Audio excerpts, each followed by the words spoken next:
it's time to talk about morphology and syntax. All words are made up of morphemes, and a morpheme is just any group of sounds that is associated with a concept, a meaning. So a morpheme is, in some grammatical theories, it's called the basic grammatical unit, but we can say a morpheme is a sign. It's a group of sounds, it's a signifier with a meaning, a signified. And as importantly, a morpheme cannot be broken down into other meaningful units. That basic word and basic grammatical unit's very important. We've got a list of morphemes here, and you can see that they're all very familiar. A is a very small group of sounds, it's one, but A has a meaning in English, and fish does too. Now, we can break the word fish apart into sounds, f, I, sh. Those are all phonemes in English, but f and sh and I don't connect with any concept. They don't communicate meaning on their own in English. Fish is an irreducible group when we think of it in symbolic terms. You have to have that whole group. Fish. Fish is a group of sounds associated with a meaning. That makes it a morpheme. We can't break it down into more meaningful parts. This emphasis on meaning here is deliberate. We identify morphemes according to their meanings, and that means that sometimes morphemes that look alike and sound alike may be distinct from each other because they have such different meanings. We can think of the verb fish and the noun fish as different morphemes, and we really should in English. That's part of why they're listed differently in the dictionary. Now, not all morphemes work like a in fish. Re is a prefix that has a recognizable meaning in English. We've got this verb create. We've got shun, lee, and the possessive s over there all communicate recognizable meanings and serve recognizable functions in helping to form and modify words in the language, which is a roundabout way of saying they have meanings. Do notice, recreation, if we take those three morphemes in the middle of this list, makes a lovely word, but recreation is not a morpheme. Why?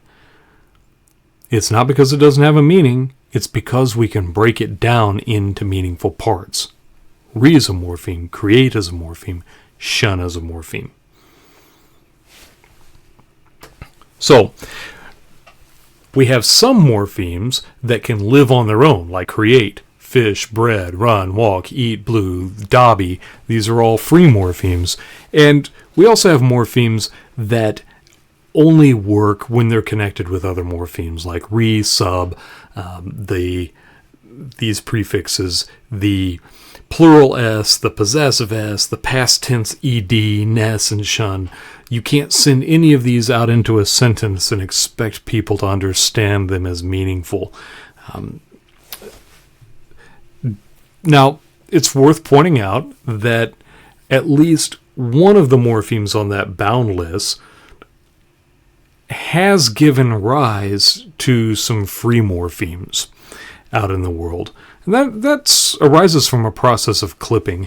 A submarine was a word that had this morpheme, sub, meaning below in it, and we have clipped that, and now we can call a submarine a sub. And the same thing happened with substitute, and of course, any part of the language, any morpheme, could be assigned a new meaning and made to function like a free morpheme in the language. That's happened to sub. We have free morphemes that arise from this bound morpheme sub. But the rule here is that these are bound morphemes as we're looking at them here.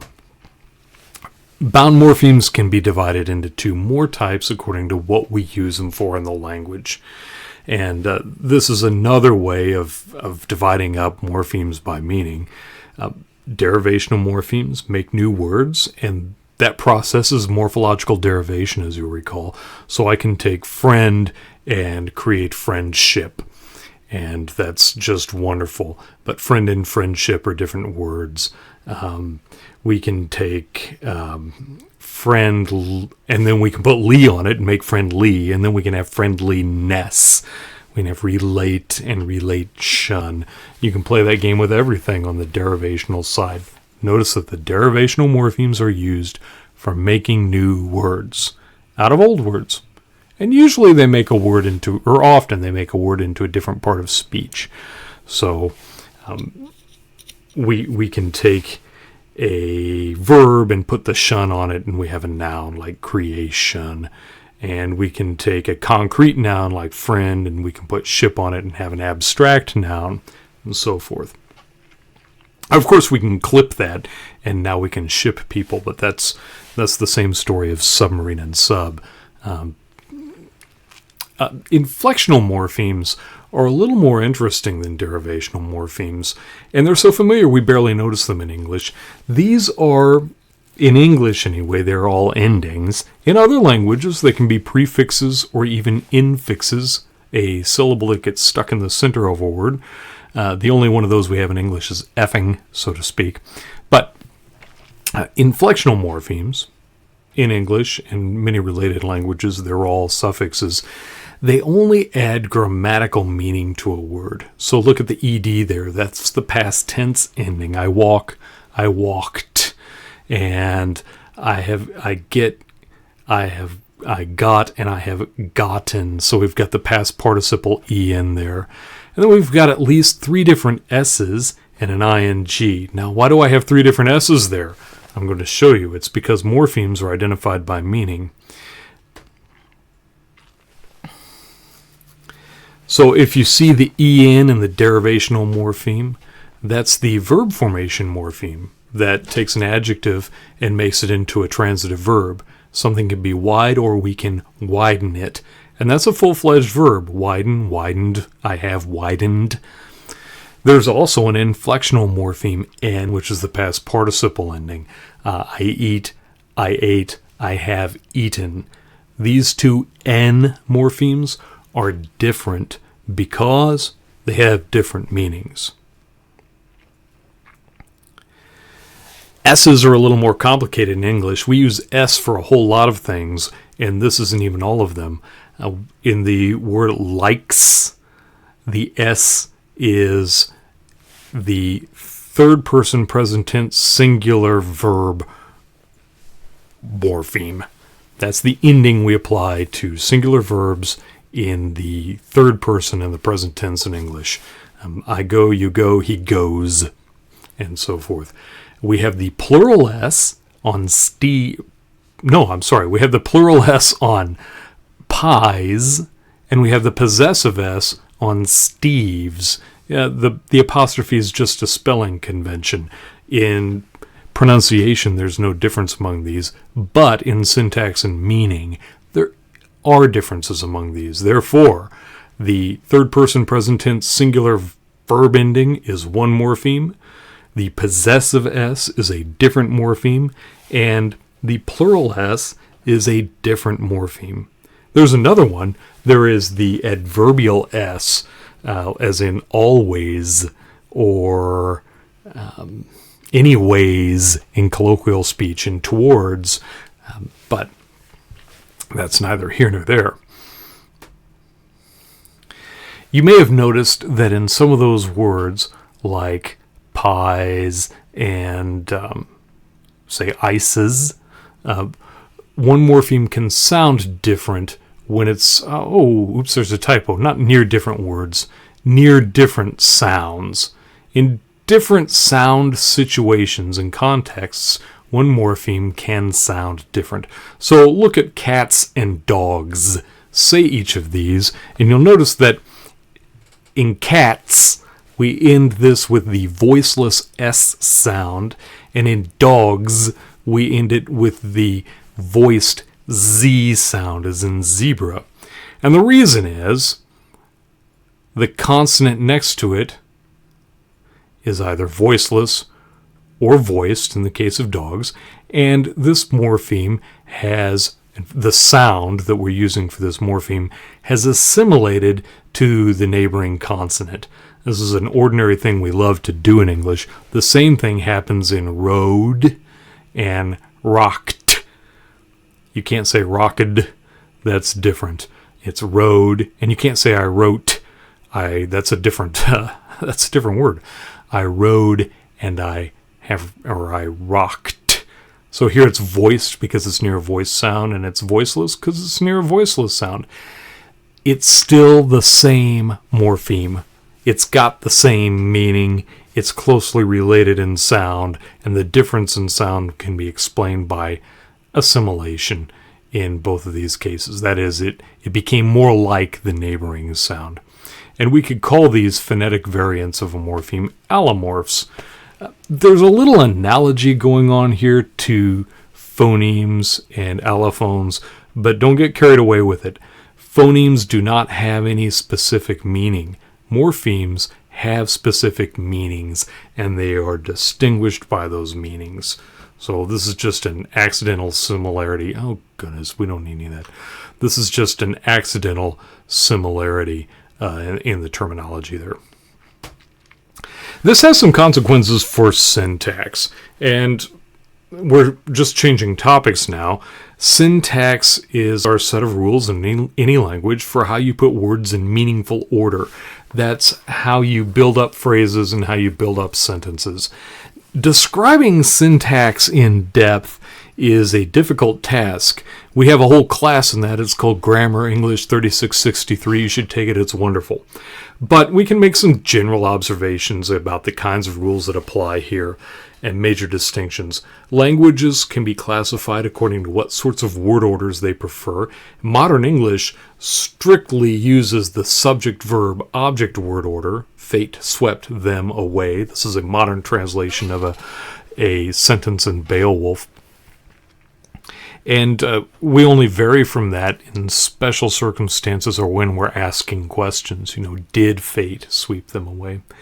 Old English, on the other hand, 1,000 years ago, and this is the language really of about 700 AD, so 1,300 years ago, Old English can use an object-subject-verb order if it wants to, or many others. He word forsweop. Them, fate, swept away. Isn't that nice? Languages can be classified according to their word order, and any arrangement of subject, verb, and object is attested somewhere among the world's languages as the preferred ordering. Like all linguistic rules, it is arbitrary and conventional. Now think back on our inflectional morphemes. English has a few inflectional morphemes, like the possessive S, like that one verb ending. And it used to have a lot more, so our verb endings, as you know, probably used to be more complex. I go, thou goest, he, she, it goeth, and so forth. But English is relatively impoverished in morphemes.